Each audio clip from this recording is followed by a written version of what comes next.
இன்னைக்கு நம்ம cinema சந்தோஷ்ல reel அந்துச்சா அருவிலையா அப்படிங்கிற பார்க்க போற படம் பேரு வித்தைக்காரன். நீங்க இந்த படம் பேர் கேள்விப்பட்டிருப்பீங்களான்னு தெரியல. கேள்விப்படாம இருந்தாலே வந்து சந்தோஷம் தான். ஸோ வித்தைக்காரன் இந்த படத்தை பத்தி என்ன சொல்றது அப்படின்னு தெரியாம ஒரு நிலைமையில தான் இந்த ரிவ்யூவே நாங்க போறோம். ஏன் இதை பார்க்கும்போது மங்காத்த மாதிரி இருக்குப்பா, இதை பார்க்கும்போது மெர்சல் மாதிரி இருக்குப்பா, இது வந்து தில்லாலங்கடி இந்த மாதிரி எல்லா படத்துல இருந்து பிட் அண்ட் பீசஸ் எடுத்து ஒரு படத்தை சதீஷை வச்சு ஹீரோவா போட்டு எடுத்தோம்னா வித்தைக்காரன் வந்துடும் கொடுத்துருக்காங்க. இதுல இருக்கிறதே ரொம்ப காமெடியா இருந்துச்சுன்னா தியேட்டர்ல என்ன உட்பட ஒரு 25 பேர் இருந்தாங்க. 25 பேரும் 26 பேரும் எந்த இதுக்கு சிரிச்சோம்னா, சதீஷ் வந்து ஒரு ஒரு சானிட்டர், அதாவது இந்த சூவேஜ் கிளீன் பண்ற ஒரு ட்ரெஸ்ஸை போட்டுக்கிட்டு கையில ஒரு ஐடி கார்டை சுத்திக்கிட்டே வராரு. அதுக்கு வித்தைக்காரன் வித்தைக்காரன் ஒரு மாஸ் பிஜிஎம் போட்டிருக்காங்க. இது எந்த தமிழ் சினிமா இல்ல, உலக சினிமாலேயே இந்த மாதிரி ஒரு மாஸ். இந்த படத்துல ஆனந்தராஜ், சுப்பிரமணிய சிவா, அதுக்கப்புறம் ஜான் விஜய், இந்த மாதிரி நிறைய பேர் நடிச்சிருக்காங்க. இவங்கெல்லாம் வந்து ஒரு 5 டேஸ் கால் ஷீட் வாங்கி பண்ணி கொடுத்துருப்பாங்க போல. ஸோ என்னடா பிளஸை பத்தி பார்க்கலாம் அப்படின்னு சொல்லிட்டு கேஸ்டிங் பத்தி பேசிட்டு இருக்கானேன்னு பாக்குறீங்களா? பிளஸ்ன்னு ஏதாவது இருந்தா தாங்க பேச முடியும். படத்துல பிளஸ்ன்னு ஒண்ணுமே சொல்ற மாதிரி இல்லை.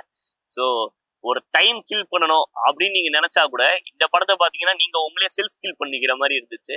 நிறைய இடத்துல வந்து என்னடா கான்செப்ட், எங்கடா போகுது படம் என்னன்னே புரியாம போயிடுச்சு. ஒரு ஒரு கோல்டு வந்துட்டு கடத்துறாங்களாம். அந்த கோல்டு கடத்துறதுக்கு ஒரு மொபைல் பாக்ஸ்குள்ள கோல்டு கொடுத்து அதை வந்துட்டு ஒரு ஸ்டேஷனரி ஷாப்ல வித்துட்டு இருக்காங்க உட்காந்துக்கிட்டு ஸ்பென்சர் பிளாஸால.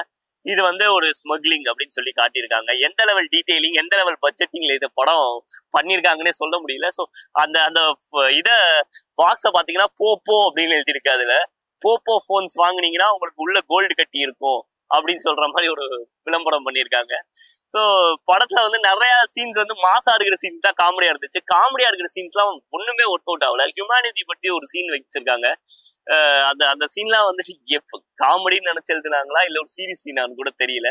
ஸோ இது ஒரு ஓவராலா இந்த படம் வந்து தவிர்த்துருக்கலாம். இந்த இந்த டைம்ல அதுவும் நிறைய படம் ரிலீஸ் ஆகும்போது இந்த மாதிரி ஒரு படத்தை ஏன் கொடுத்தாங்கன்னு தெரியல. ஒரு ஜான்ரிகளாவும் என்ன ஜான்ரான்னு புரியாத ஒரு படமா இருந்ததுனால இது கண்டிப்பா ஒரு பெரிய ஒரு தமிழ் சினிமாவோட டிசாஸ்டர் லிஸ்ட்ல லோட் ஆகுது. இன்னும் கொஞ்ச நாள்ல வந்து ட்ரால் பண்ணுறதுக்கான நிறைய கண்டென்ட் வித்தைக்காரன்ல இருக்கு. ஒரு இதுல என்ன வித்தை காமிச்சிருக்காருன்னா, மெஜிஷியன்கிறாரு. கடைசி வரைக்கும் ஒரு மேட்சுக்கும் காட்டல. ஒரே ஒரு மேஜிக் தான். தியேட்டர்ல உட்காந்து ஒரு 20 நிமிஷத்துலயே எல்லா ஆடியன்ஸும் தூங்குறாங்க. அந்த மேஜிக் பண்ணியிருக்காரு. இது வந்து சதீஷ் இந்த படத்துல வித்தைக்காரங்கிறத தாண்டி டிரெக்டர் பயங்கரமான வித்தைக்காரனா ஒரு வேலையை பார்த்து விட்டுருக்காருன்னு தான் சொல்லுவோம். ஸோ இந்த படத்துக்கு நாங்க கொடுக்குற ரேட்டிங் 1.5 அவுட் ஆஃப் 5. ஸோ இந்த படத்தோட டிரெக்டர் பத்தி சொல்லணும்னா வெங்கி அப்படின்னு டெபியூட் பண்ணியிருக்காங்க. ஸோ இவர் லோகேஷ் கனகராஜோட அசிஸ்டன்ட் அப்படின்னு சொல்றாங்க. ஸோ கடைசியா லோக்கி மாதிரி ஒன்று பண்ணோம் அப்படின்னு ட்ரை பண்ணி ஒரு பயங்கரமான ட்விஸ்ட் கொடுக்க போறோம் அப்படின்னு சொல்லி 2 சதீஷை காட்டுறாங்க. கடைசியா தான் நமக்கு புரியுது இது டுவல் ரோல் படம் அப்படிங்கிறது. ஸோ இந்த படத்தோட ஹானஸ்டான ரிவ்யூ வந்து எங்களது வந்துட்டு இது வந்து கண்டிப்பா ஒர்க் அவுட் ஆகிறதுக்கான வாய்ப்பே இல்லை. இது என்னோட ஒப்பீனியன். உங்களுக்கு இந்த படம் பிடிச்சிருக்கலாம்.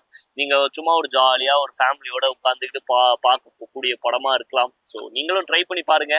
ட்ரை பண்ணி பார்த்து கமெண்ட் செக்ஷன்ல சொல்லுங்க.